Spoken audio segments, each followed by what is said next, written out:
Hello and happy Friday, and thanks for tuning in to RadioFreeRhinecliff.org. And this show in particular, correct me if I'm Norm, I'm your host, Norm, and I'm thrilled to be here this Friday evening with Chad Kleitsch.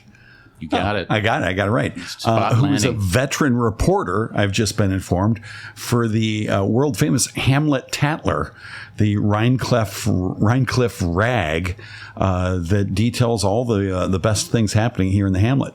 And what's your beat there? I have the Chatsel Avenue beat. Chatsel? Yes. See, I've been saying Chatsel. I mean, I get waterfront sometimes, but basically that's for anybody who's there. So I get to cover that. I think my biggest scoop was the snake falling into a tree on Chatsel Avenue from unknown territory, because basically this thing had a thickness of a coffee can at its thickest. A huge snake. A huge snake just dropped out of the sky, and it's not what is it? Quetzalcoatl? It wasn't that.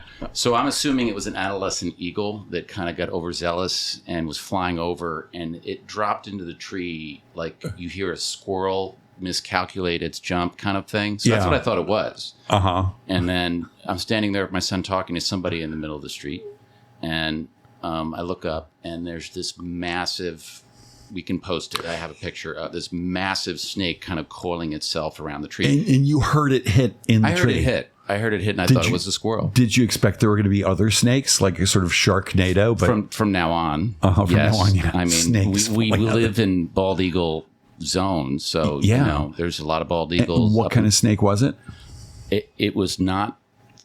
It was big. It had patterns, and I just moved on from there.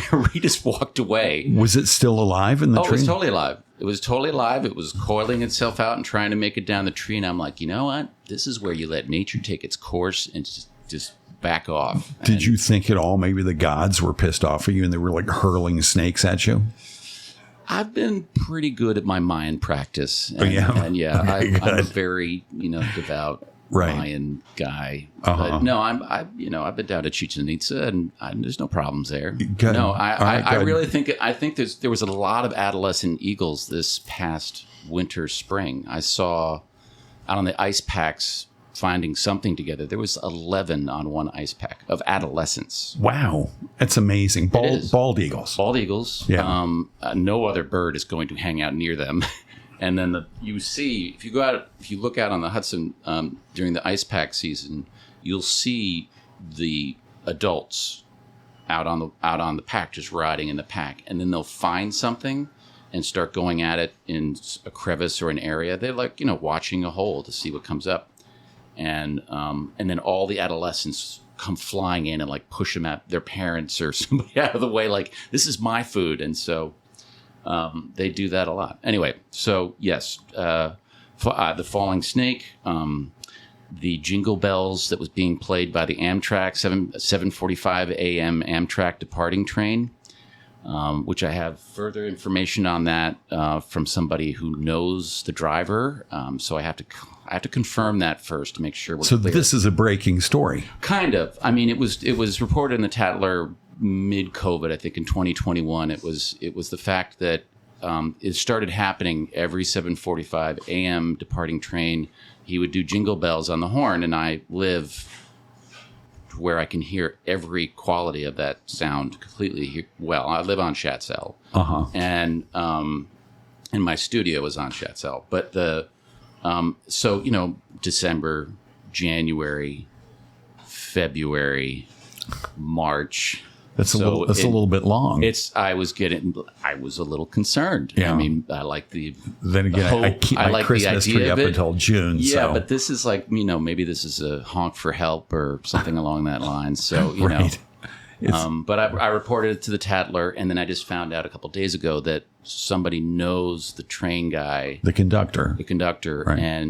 And I got to get my facts straight before I start, going. Is it conductor or engineer? I believe it saves the engineer. Conductor's usually dealing with very friendly and helpful passengers. Yeah. That's usually what the conductor does. Huh.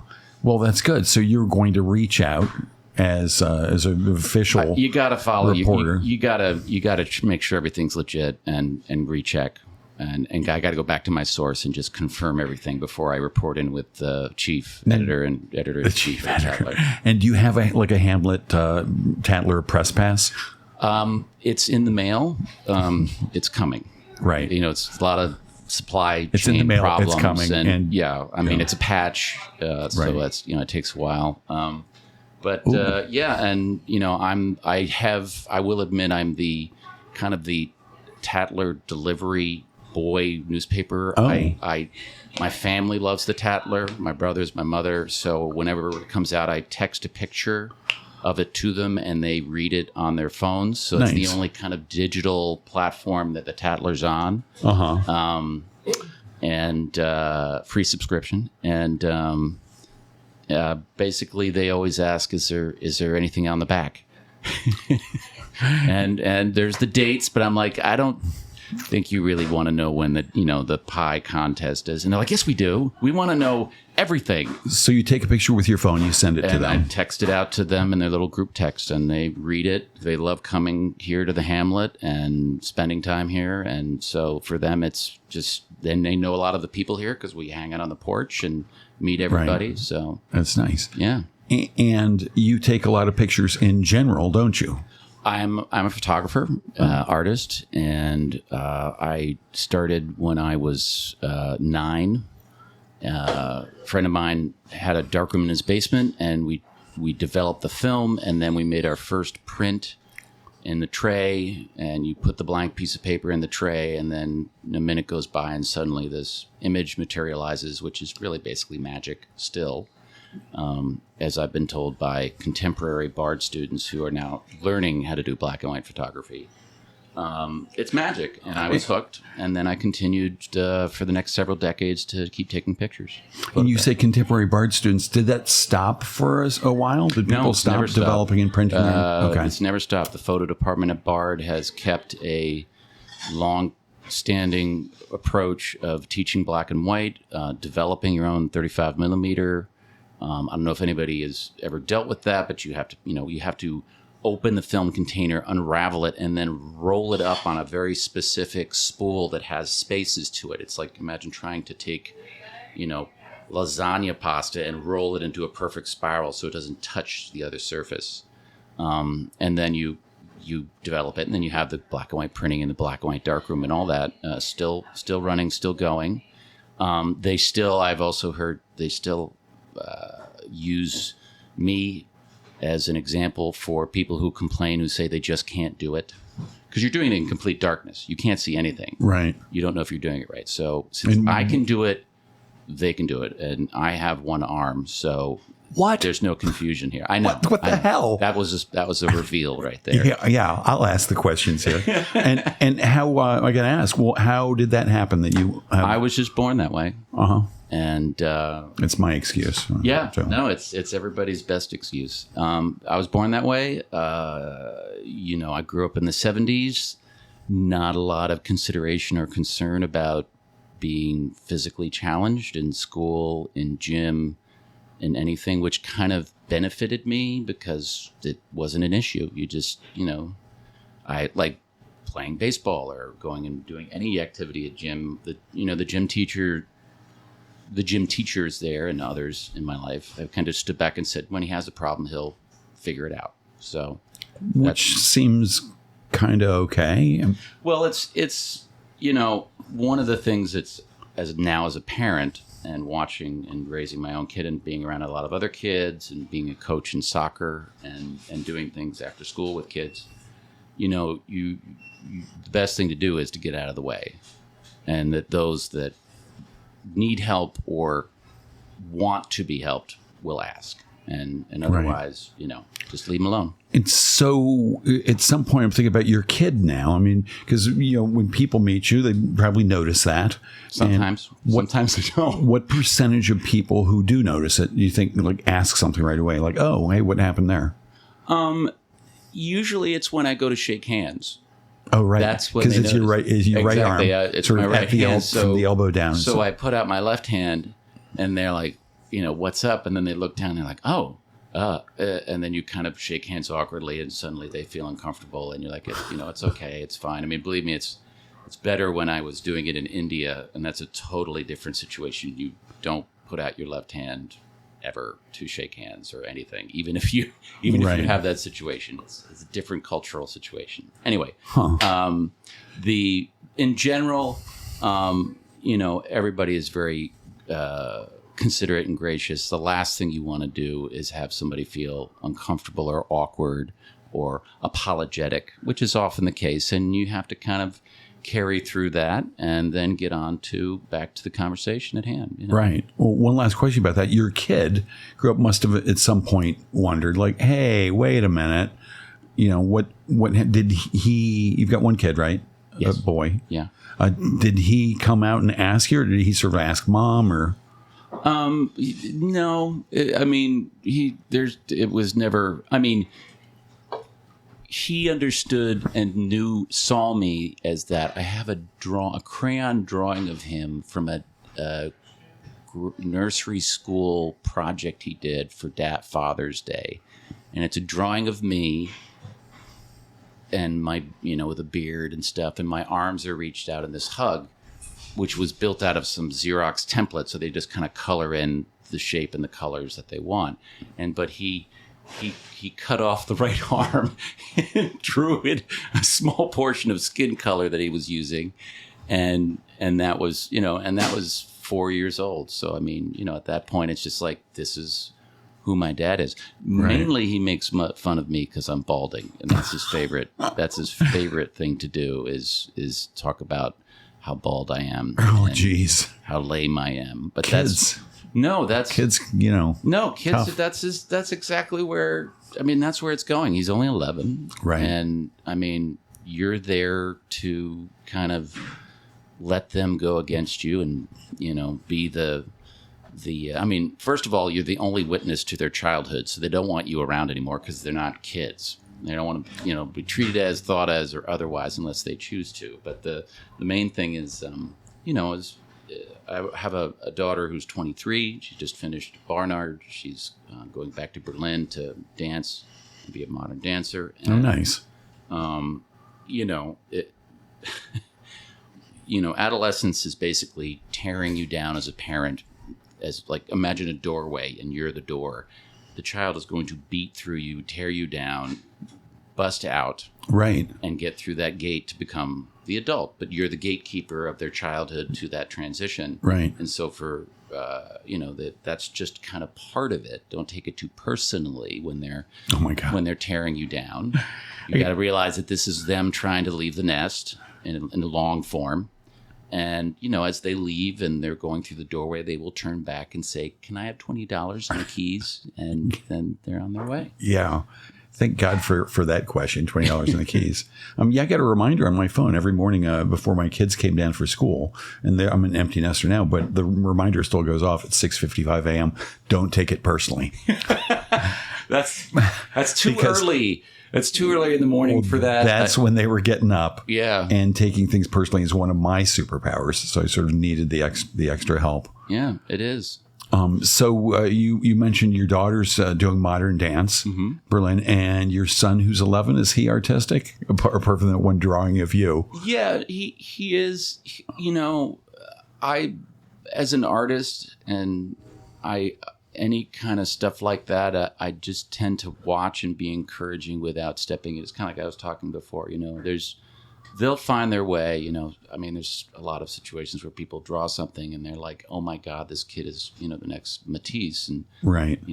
They get the crayon drawing and it's incredible and it's beautiful. And then they decide to get the really big box of crayons with all the colors, and then they get all the colors and they make a mess. So, right. That kind of over exuberance can be damaging. So I kind of step back, and when he does what he does, I encourage him, but I don't. He's going to find his way. That's kind of the main thing. Is like he's driving, even though I'm in charge. Right. So it's kind of letting him do that. But yeah, no, he's got a lot of creative elements to him, and my daughter as well. I stayed out of her way. She's very creative visually. And I didn't say a word for many, many years because I was just like, I don't need to do anything. She's except fine. I'm guessing, hey, that was awesome. That's great. Yeah, always, I'm glad you found something you like. Always and be very clear about it and sincere about it, not just be a cheerleader, but say like this drawing is great and I love how you did this and these elements, and oh, that's great. Some language, but not too much language to kind of see to talk about what you did. And this is a wonderful sort of refinement of what I did, which was just cheerleading. Mm-hmm. And it reminds me, you have been a teacher on and off over the years, a teacher of art. Yep. So you sort of have better insights, I think. Yeah. Well, I mean, when I graduated, I went to Bard and studied photography and film, but majored in photography. And I did like teaching, and I enjoyed teaching. And I ended up not going to graduate school. That's the only path to teach in a college, is you have to have your master's in several academic senses, but in the arts. So, unless you're super duper duper famous, you can do anything you want. But in terms of coming and teaching, you have to have this and the other thing. And I was always hemming and hawing in the early parts of my career in the 90s about going back to school or just doing it and not worrying about school. And then through, different experiences and opportunities, I've, spent time. I've lectured at Sarah Lawrence and Yale, and I've had museum shows and spoken there, and friends who work at Bard, different professors have asked me to come and sub for many classes. So I come in occasionally and, bring something different to the table for the students that are going through that. I think it's a really good, one of the things that going to Bard or going to college taught me is to, that I should always be a student, always, in everything I live. So opening and learning and exploring and being into it and being passionate, and then going from beyond that to seeing where others need to, get them. You see where people get blocked or people are too closed down, and you try to get them to open up. And that can be done in a lot of different ways to get there. Because I had that experience with my teachers. Like there was sometimes direct input, and other times it was very vague, mildly poetic input that I did not understand. Right. But I was years later, I'm like, oh. And so, the arts in many forms, are creations. So you don't want to kill that wellspring to turn it into already have a filter over it or a box on top of it. Right. And so as a teacher, you have to do that. In the end, I never went back for my master's.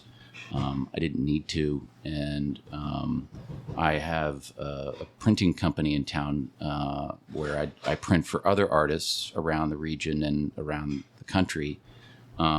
And working with those artists, there's those with a lot of experience. There's those with very little experience in printing, people that are very, very, not even, I'm not an artist, I just want a print of this, and they make something beautiful, and they come in and they want to make a print of it. You're right there already involved with teaching and getting to encourage them not to, put themselves down, that they're not a real important exhibitioning artist. They're just a person who's creating. And that's the essence of any of that stuff.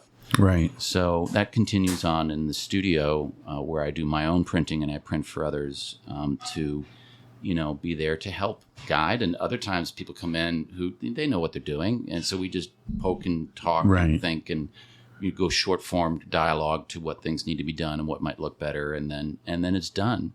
And, it's like cooking in the kitchen. You got to work. If you're with somebody and you're cooking together, you got to keep tasting and figuring it out. And it kind of just the meal comes together. And that's part of the joy of it, too, is that other form of creation. So you've been printing art. You said when you were 7 or something, I started printing. Yeah, I started photos. Making photographs when I was 9. You've been printing. You must be like 27 or something by now. So that's like 20 or 37 or 30 years. Long time. I am over a half century. Let's just start there. All right. So let's say 50 years almost of printing. You're like, fuck. Kind of. Well, we're gonna let's go for over 40 years of making art. Okay, good. Yes. And it seems like a natural thing because you're mostly a photographer, and you probably started printing your own stuff. Was that ever something that you farmed out to somebody else to print your photographic art? Sure. In the beginning, in the transformation from analog printing, traditional darkroom printing to digital printing in the 90s was a very rare esoteric who had the machine, who had the printer and the material. I mean, it was all, it was like photography in 1905. I mean, there was people who could afford it and do it and have their own company or do this, do these things. But it was, it was rare to have the materials. And so over time, I worked with printers down in the city. And then I got together with, I was still printing with different people and doing different things with traditional type C, which is a color print. I was doing color photography, 4x5, bellows camera, plate negatives, so to speak, large negatives. And I was still going down and having things done in that way, analog. And then I got together with a gal. I was being represented by Ariel Meyerowitz Gallery down in Chelsea in the aughts, and her father is Joel Meyerowitz, who's a really fantastic photographer, and we became close and hung out. And one day at a studio, he showed me a contact sheet print off of an 8x10 negative from a Tuscany print shot he had done, and then he showed me another print that he had just printed out on the inkjet printer, and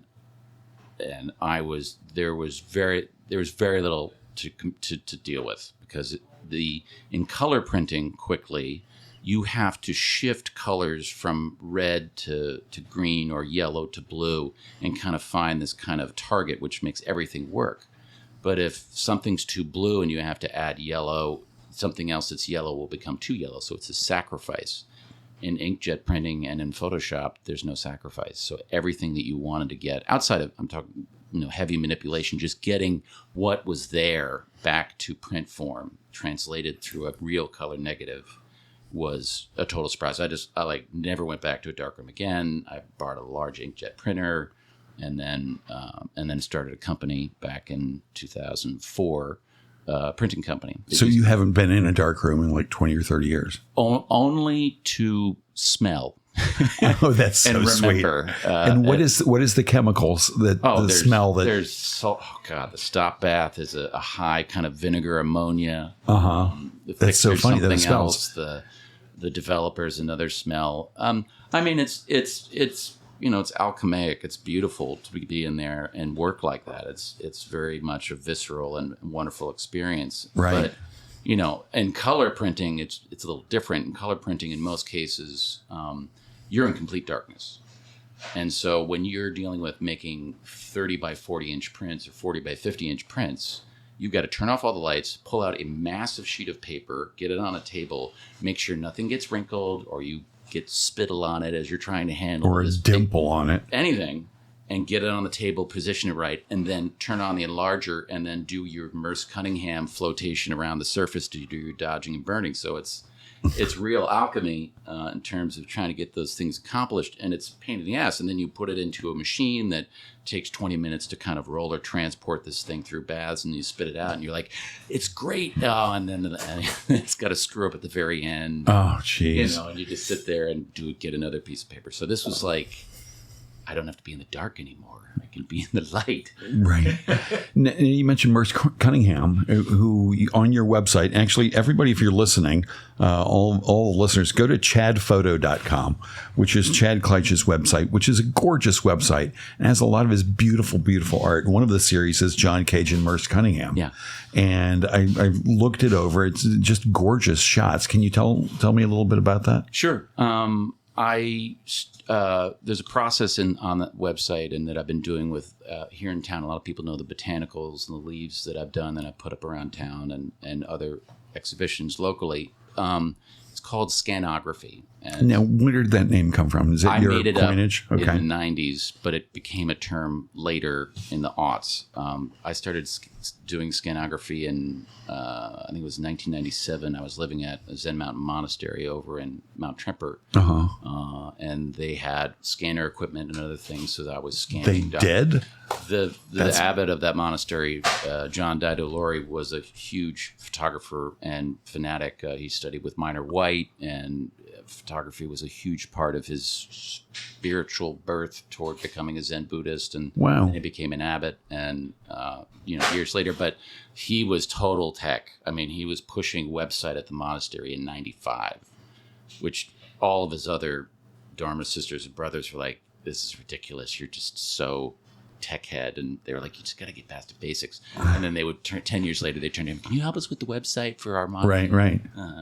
Anyway, so I started it back then, and it's basically just placing the object itself on the scanner, and everybody probably has a scanner in their world. But instead of taking a picture of the object or the flower or the leaf, you use the leaf and the flower as the medium itself. It is the thing. It is the film. Right. And so when you scan it in, the scanner is designed to scan to a depth of detail that's film grain. So it scans to a depth of detail of cellular grain within the quality of, you can blow up these images and see each cell of the leaf. So I can set my scanner to 150 DPI or 300. What kind of, do you measure it by DPI? That's kind of the is it like 8 count. Million? Well, the thread count. You could, a good one is just start at 300 to 600. But the idea is simply that instead of taking a picture or scanning or digitally taking a picture with an SLR and then bringing it in and using that, this process is involving taking the actual object and using it as the medium. And then also the particular scanner that I have has a backlights thing, so you can scan transparencies. There's a light bar above, and then the film's in between, and then there's the reader bar like a Xerox machine below. And you've probably seen them at Staples or other places.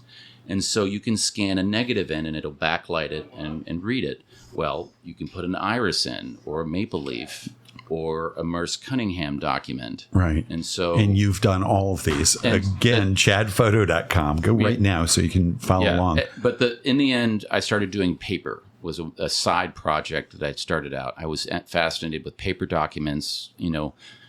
Text was, papers were disappearing, newspapers were disappearing. This was the early aughts. It was kind of e-books were happening. So the idea of the disappearance of written objects or remnants or ephemera was becoming less and less. And that's actually quite true. A lot of artists from the aughts on don't have stuff. It's all digital. And so I literally walked into the New York Public Library on my way to the train to get out of town. And from one helpful person to another helpful person at the library, which libraries always have wonderful, helpful people in them. They do. Was a curator for the Forsheimer collection at the New York Public Library, right on with the lions and all.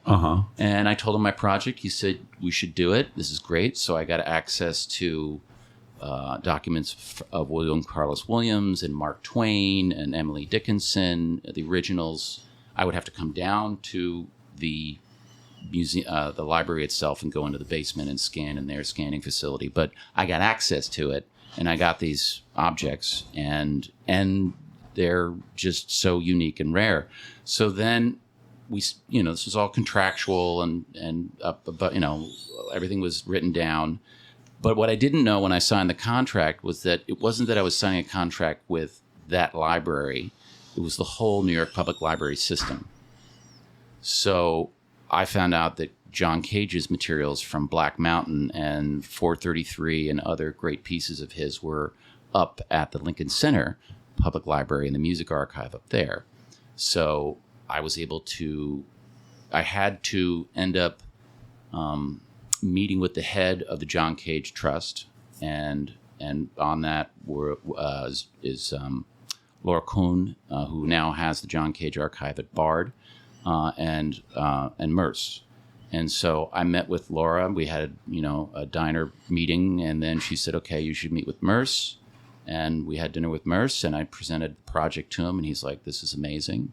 So Merce then in turn opened up his archive, and I was able to go into his as well. So between John and Merce, and Laura Kuhn being the core facilitator and supporter, and then through the years we've done different projects.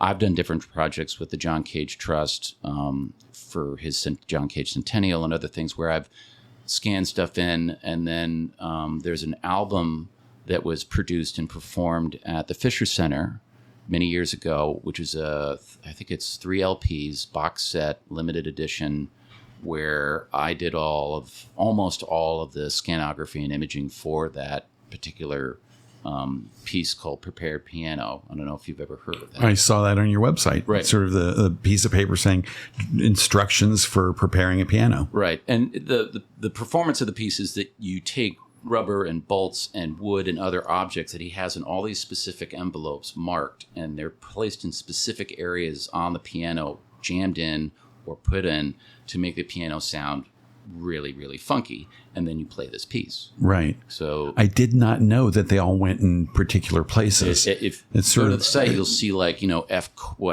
major 3/4 of the way up from the. I mean, it's all very specifically placed. It's sort of contrary to this thing of chance operations. Well, that chance operations is. I've got other pieces of his where he had lists of numbers that were. I mean, a random number generator in computers is extremely hard to still create. Yeah. And even back in the early days, John was very interested in that because he got tired of throwing dice all the time and doing all this stuff. So he was having random numbers generated by whoever they could come up with. And you'll see a couple of them with marked settings of numbers he's used.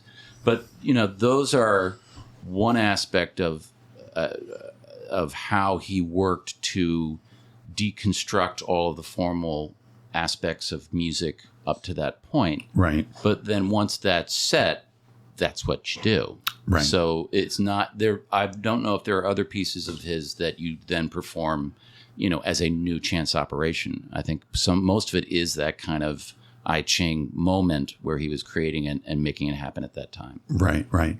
All right, I want to shift to another body of work of yours, and again, it's on the website, Remnants of Impermanence. Yeah, that was the beginning. Which is gorgeous. Your website is so beautiful, and the work is just really so interesting. And your writing, you've written about each body of work. You call them essays, not bodies of work, right?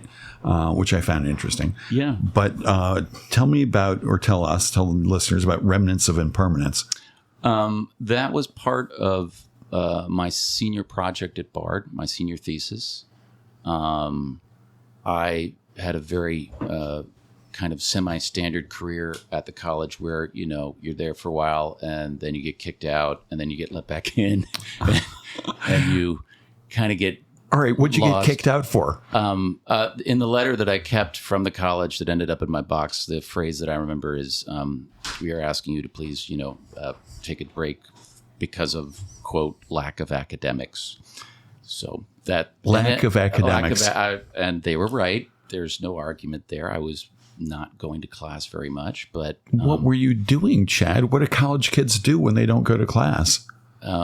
You go down to the falls all day and hang out. Yeah. And then Blythewood, and then you go out and have fun. No, it was an intense time, but it was great. It was and in the end, they asked me to leave. I spent the summer in Boston, lived in Lynn, the city of sin, and stayed with friends from college. And then was like, "This is great, but this is work. I mean, I want to go back to school." So I showed back up early, and a friend of mine, my dear friend Jeremy, convinced me to write a letter to the dean. He actually wrote the letter, and I kind of tried to help make it better. Not the best writer, but he got me back in. And then I got through it all, and my senior project went very well. It was really, kind of that turning corner. And Remnants of Impermanence was that was a show that was a body of work that kind of started to form in 1990, and then and just describe what the basically I was going into abandoned factories in Newark and Kearney and Cementon and Rosendale, and then in the Northeast in Connecticut and Massachusetts and small towns through there. So I was kind of doing the Rust Belt and the remnants of the Rust Belt. And massive warehouses, some of which even the Beschers had hung out at, I found out later. So I was just doing abandoned spaces, and the Beschers burnt in Hilla? Yeah. Okay. And so, but in the end, it was just going into these places, breaking into these places was exciting in itself. And then getting inside the sense of as friends of mine said, it's like, you were just creating stage sets for Beckett plays or other types of scenery and the environment. And so, it was a really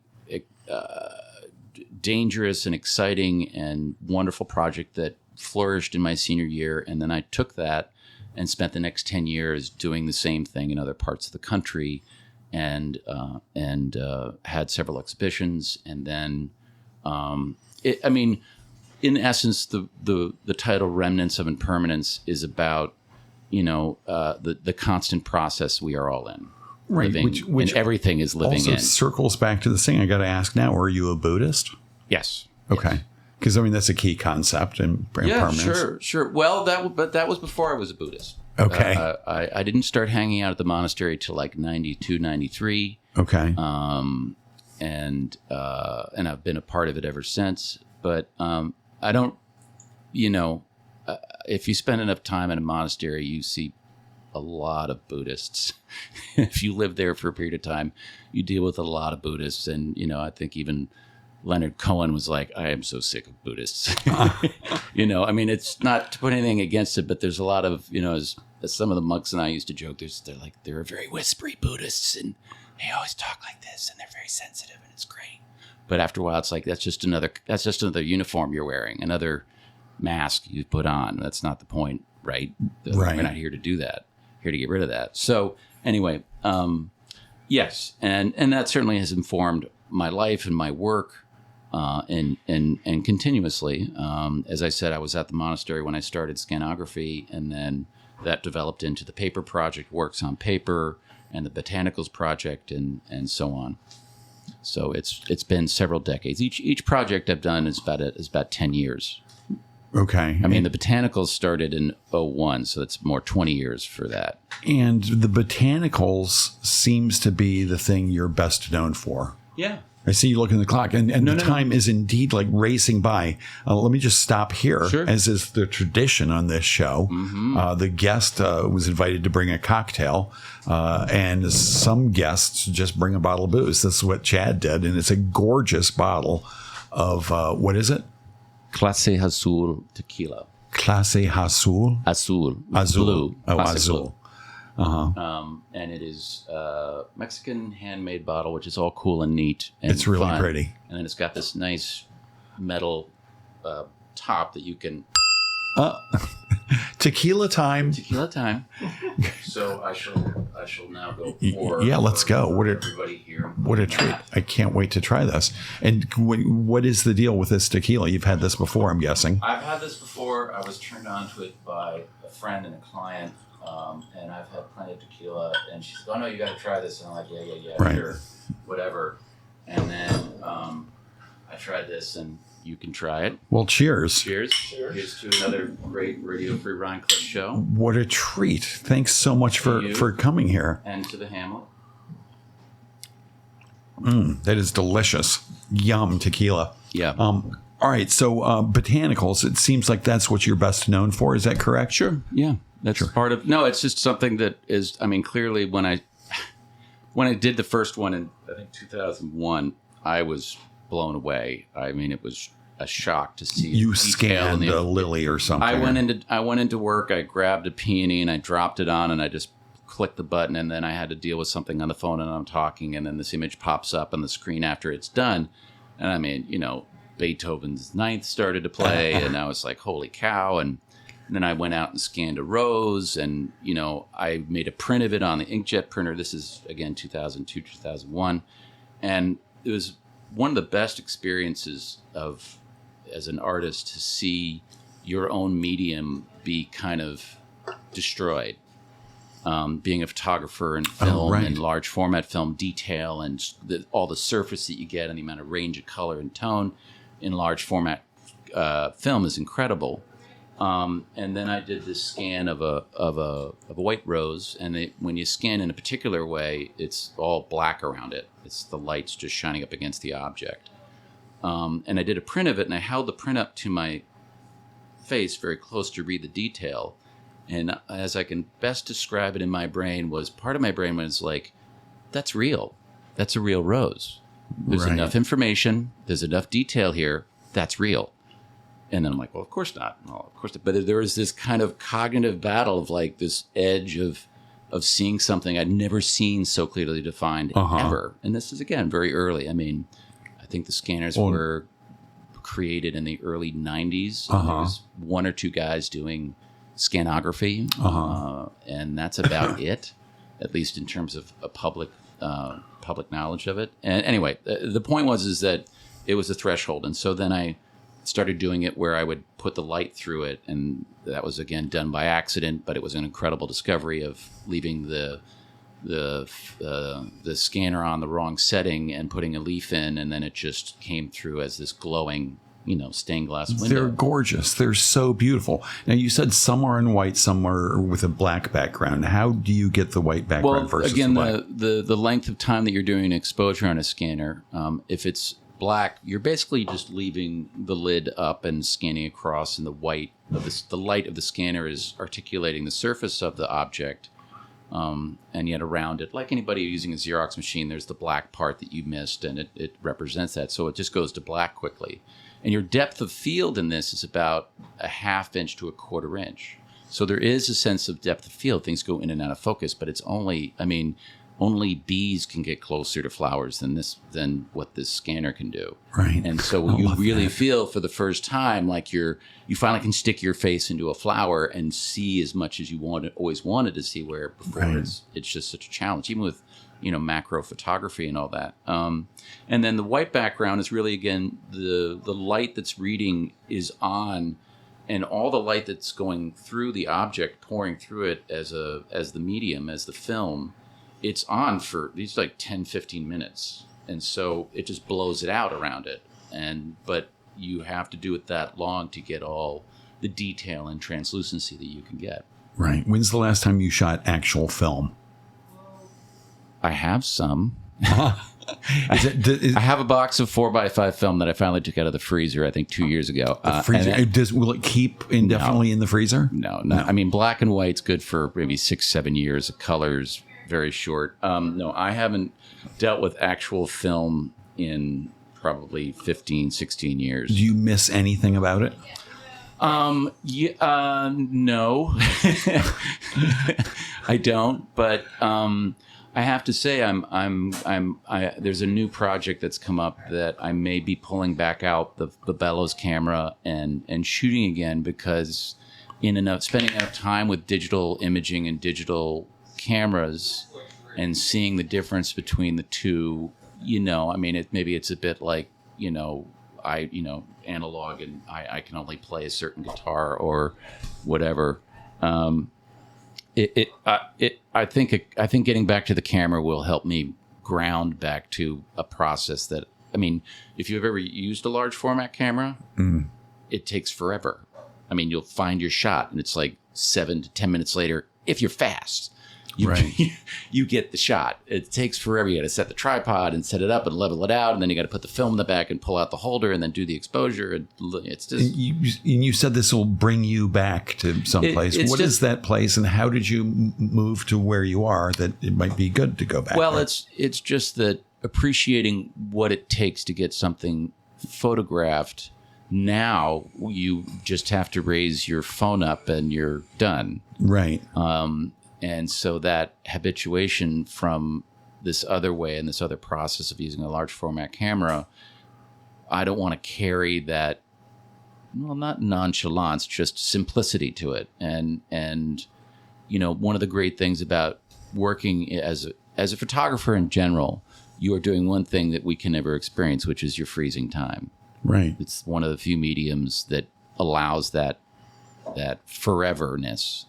And so it's something that you have to kind of get into to when you're shooting.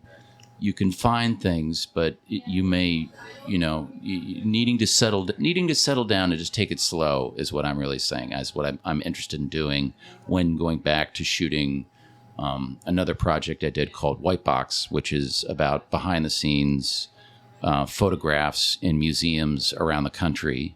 I went in where, you can't really go anymore to take pictures during a an installation. They don't like that very much. It's a little risky. They don't like that anymore. They don't like that anymore. But again, the writing on your website is nice in describing all of these bodies of work. And where did you start this series?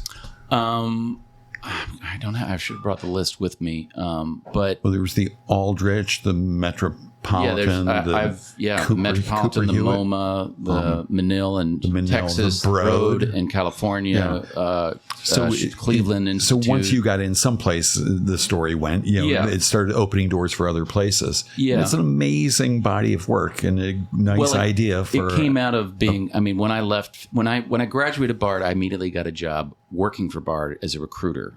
I found this fantastic job where it was this miracle job where you can stay here and they pay you and you have an Amex card with your name on it that says Bard College, and you travel around the country and do fairs and interview students and become a recruiter for the college. And I had to do, the interview sequence that I had to do was like 7 people finishing with Leon. And this is, again, the kid who get kicked out. Right. And my argument to Leon is like, look, man, I'm a poster child for the situation. I mean, there's plenty of kids, and I've walked the walk, so I can see, those kids that are not quite turned the corner if they have, a possibility of doing that. So that job was there, and I was able to travel to Texas and shoot remnants of impermanence in other parts of the country while I'm getting paid. And then from there, I went down to the bright lights in Big City and worked in Manhattan, down at Speroni Westwater in the Village, or in Soho. When Soho was still Soho. Yeah. And right across from Kelly Ping, one of the great noodle restaurants ever. And then I also got jobs at the MoMA and American Craft Museum. But being at the MoMA was probably the most. That was my graduate school. I came in my 20s with, working with some of the greatest curators, Rob Storr, John Sirkowski, Kurt Vanderow, and then the other, many, many other great curators that were there working in all those different departments, and handling some of the most important art on the planet. So my time there was being around all that stuff and had that's its own story. It's got, my art handling stories we could do another time, because that's like, art handling. Yeah, and being one-handed art handler is the story in itself. But all in the dual of it was I saw how things were shifting, and the new world of archive and value and all the different things that kind of started to close down, and so I saw this as a window shutting to. It's not that they would never do it. It's just they want to control everything that goes on in those spaces. There's artworks around. You got to be very careful. You got to know what you're doing. You can't just walk around blindly. You could step on a Brancusi, God forbid. And but the idea being you have to know what you're doing. And so I had enough credentials to go through one museum to another museum. Rob Storr was kind enough to support me to come in and shoot 40 Years of Painting with Gerhard Richter behind the scenes of that. And there are several exhibitions I got to go through and be behind. Gee's Bend, that was down in Florida, I think. I'm trying to remember. It's just a fascinating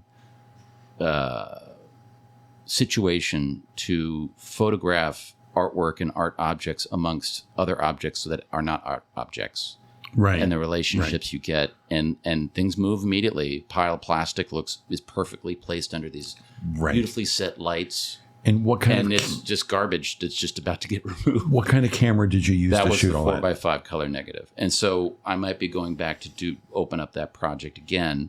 And why? Why would you revisit this project? I'm in the middle of not quite finalizing, but pretty much. There's a wonderful producer of limited edition portfolios in London, and he's done several with a client and a friend, Jeanette Montgomery Barron, and other photographers. And these photographers had really incredible photo sessions with Cindy Sherman in 1980, I believe 6 or 7, or Basquiat in 87 before he passed away. and so these small portfolios are a small collection of the photographs and the works, as well as other photographers who did, portraiture of Madonna in the 80s, or a photographer who hung out with Robert Mapplethorpe and Patti Smith, right, when they were really young. Ooh, yeah, nice one, good one. We're zapping the bugs. Yes, in here. I know.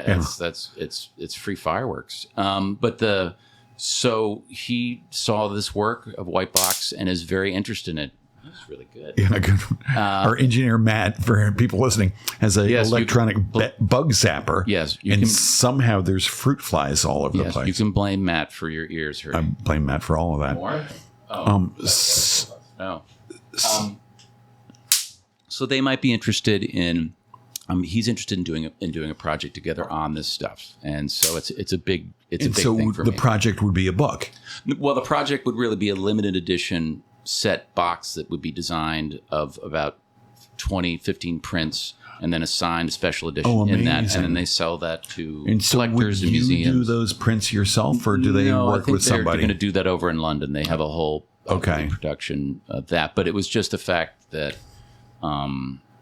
everybody in the bodies of work that he's done is really focusing on very well-known cultural icons, and now this work has no cultural icon. The artworks in it are, per se, some of them, right? But it's all museum spaces and museum interiors around the country. Sounds amazing. Well, I hope that works out. That sounds amazing. I hope it does too. He's a great publisher and a great guy. So, who are some of the photographers who you really admire? Well, I went to school with and was taught by Stephen Shore. And then also Larry Fink, Doug Boz, who was there when I was there. And it was, you certainly started, when I fell into it and was interested, a friend of mine another one bites the dust. In my hometown of Harrington Park, a guy who was in New Jersey. Where is that, New Jersey? That's in Bergen County. It's kind of surrounded by Norwood, Ridgewood, all these different towns. It's kind of in the middle of it, and nobody knows about it, and it's very small. But in the end, this local photographer who's Mel DiGiacomo, who's a great tennis photographer and also just a great photographer in general, he had a little studio next to the bakery of an old other store in town. And I would go in and he would just talk with me and we'd hang out and he'd give me books and then I'd come back. And so I had this kind of education prior to leaving for college. The double.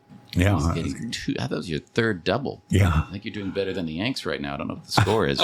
But in the end, there's a lot of photographers, most of which of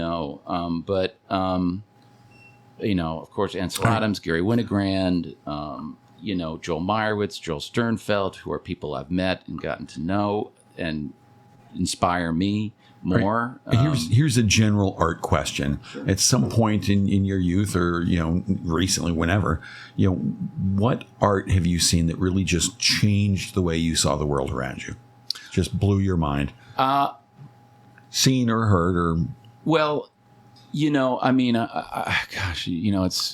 haven't been out much. It's been a little thin. I got to go back to the Met last year and say hi to so many old friends, as well as the MoMA, and that's artwork that I love. Well, it could be when you were 10 or last year. The one I brought up recently, which I was talking about with someone, was, and I think Matt and I were talking about it. I was in Minneapolis for a wedding of a friend of mine, JJ, many years ago, and got to go in to see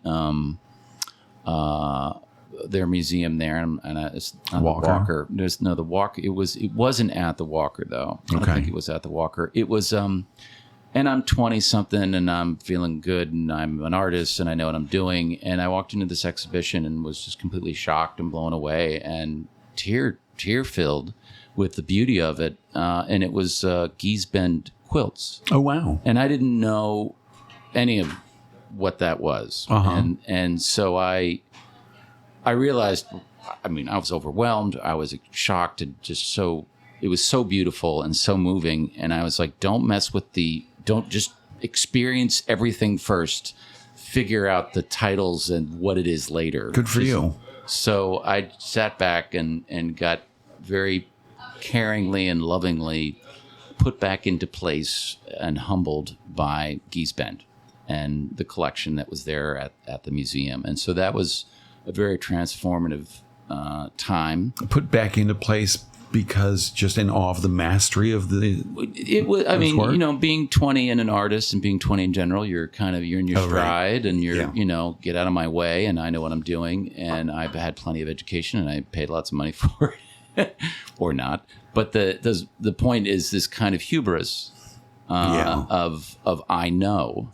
And that's antithetical to what, you know, creation is about, is that you don't, and you do it anyway. And so for me, it was a beautiful moment, and the works of those quilts are so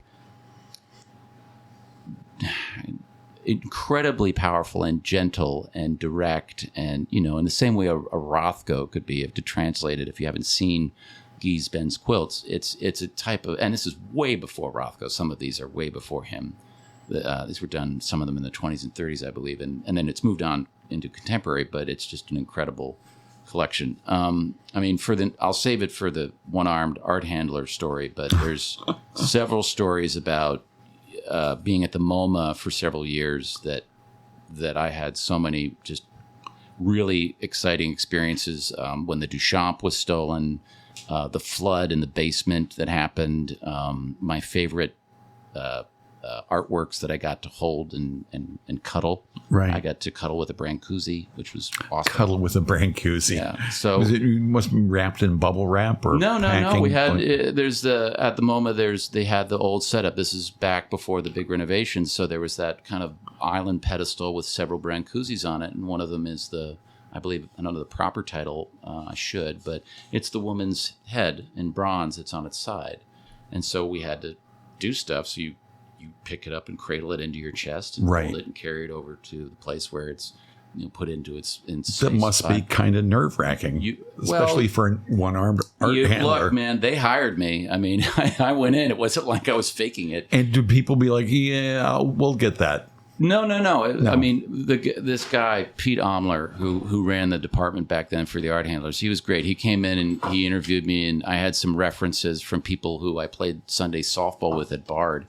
I had very little credentials, if any, to do any art handling, but she was like, I'll just say you know what you're doing and you just go interview. And so I did it, lied through my teeth, and Pete hired me, and he said, you know, some people may not want to work with you, and are you okay with that? I was like, whatever, that's fine, just hire me. I need money, and it's air conditioned here. It's great. It's the best. Somebody to just say, oh, you know, he knows what he's doing, bring him on. Yeah, no, it was fake it till you make it. You know, on Wednesdays when it was closed, you would go in and clean the art. You'd have to wipe things down, do everything carefully and specifically, but you would be cleaning artwork and touching and handling, you know, these incredible. I envision a objects. Feather duster. Did you? Feather dusters and you know, certain things you wipe with, certain things you don't, and you know, white gloves and now not even white gloves anymore. Now it's latex, but that whole kind of ritual. I mean, I would come in the morning. And if I didn't have a immediate assignment, I would go up get my coffee in the lunchroom at the museum, and then I would go down and I would sit in front of in the early morning in front of water lilies, and just drink my coffee and look at the water lilies because no one's by. Everybody knows who I am at that point. I was there for many years, so you just sit there and, you know, the calm in the morning and I'd sit there and just look at the water lilies in the early morning light in that old room that was isolated for just that piece back in the day. And, you know, and you'd have people coming through with vacuum cleaners, you know, listening to Blondie on their headset. Creating a different ambiance to the situation and then disappearing. Oh, so that sounds so lovely. It is. It's you know, it's kind of what inspired White Box was that there's just this whole set. I mean, a museum as an institution, the white room, the white box is a reference to, you know, the the architectural and visual presentation that came out of Stieglitz and others in the beginning of the 20s of presenting art in this very stark, clean way. And then there's a gallery, I think, in London, White Box or something. There was one in the city. There's one now in the city columns. As well. So yeah, white columns. But the verbiage or the phrase kind of refers to another white box. What was the show like? It was another white box. Right. You know, it's another thing. But it also has this this layers of institution and ideas and belief and what is and what is not art. And like under William Eggleston, another great photographer, the idea of the democratic forest, I just took that and applied it to art and garbage and carts and people and stuff. All right, now you brought this up. What is art? What's your definition of art? Let's see. That's a good way to think about it for 1 second. All right. While you're thinking that, I got one last question because we're running out of time. Apart from your wonderful website, chadphoto.com, where can people see your work? You got to show up in Troy right now or something? I have a public exhibition at the Troy Art Center right in the downtown Troy. It's 5 buildings with all the botanicals put up. And so at day you can see them, and at night there's lighting behind them, so they glow through. And you can go on Instagram and look at some of those images. Instagram, it's Chad Kleitsch. I think it's just Chad Kleitsch. Kleitsch. Yep. Chad and then Kleitsch. Carrie Haddad Gallery up in Hudson has been representing me since 1993, pretty much when she opened almost. And so that's a long time. She's got a great gallery. And she's so much beautiful art. And everybody there have been working with for decades. I've had lots of great shows. They're very supportive. And they were very supportive of this project, I should say. Very important. This project, Hope Springs Eternal Troy, was born here in the spring of 2020. When I took my entire studio building and covered every window, and Jane, the landlord, let me cover every window with flowers and botanicals. Oh, sweet. First, second, third, or first and third floor. And then Nina, design studio, she let me put something up. And then Janice over the post office put something up. And then at Rhinebeck, somebody put something up. And then my gallery in Hudson, Carrie Haddad, put something up. And so everything has been #Hope Springs Eternal for when things were really bleak and closed down. So it was born out of the pandemic. It was born out of the pandemic entirely. That's and so good. Now it's Hope Springs Eternal Troy, but it was started in Hope Springs Eternal Rhinecliff. People can see that on your Instagram account or your website, chadphoto.com, and we are out of time. Oh, well, to answer your question, what is art? Good. It's what you make. All right. Thank you very much. Chad Kleitsch, thanks for coming. Everybody, thanks for tuning in. Have a happy Friday and a wonderful weekend. This has been Correct Me If I'm Norman, Radio Free, Rhinecliff.org. Thanks for having me.